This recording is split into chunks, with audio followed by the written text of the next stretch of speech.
Eeloleval nädalavahetusel saab teoks avatud majade päev. Külastada võib neid hooneid, kuhu iga päev sisse ei pääse. Varasematel kordadel on ettevõtmise vastu olnud elav huvi. Laupäeval ja pühapäeval võib tutvuda näiteks Rotermanni kvartaliga, jalutada kultuurikatlas ja mitmetes omaaegsetes tööstushoonetes. Neil kõigil on tähendus meie arhitektuuri ja kultuuriloos. Osalt on need vanad hooned, osalt on need täiesti uued hooned ja mõned ka nagu siin täna, kus me Valemajas oleme, on siis vana ajaloolise maja uuesti sünd, kuidas siis on antud uus elu vanale majale.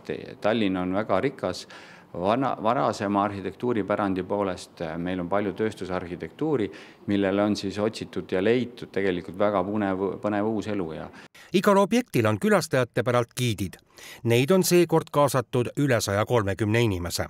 Giidid valdavalt on siis vabatahtlikud, need on meie endi keskelt linlased, kes on siis huvitatud ruumist ja räägivad seda lugu, mida nad on siis otsinud, uurinud, kirja pandud. Eks me muidugi oleme seda teinud koos arhitektuuriteadlastega, aidanud neid koos kohalike nende maja omanike, haldajatega, sest lisaks sellele arhitektuurile me ju räägime tegelikult ka sellest elust, selles toimunud ja toimuvast elust nendes majades. Sossimäel minu selja taga asub Vaale maja.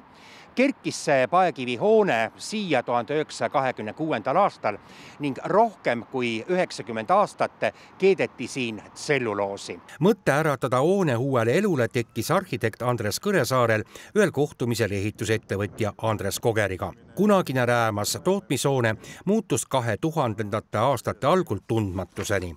Nii nagu tavaliselt juhtub Salvrätiku nurgale, siis visioneerisime seda, et meile mitte teada omanikule kuuluvad varemed on tegelikult kõige põnevam asi Tallinnas ja see oli 2000. alguses.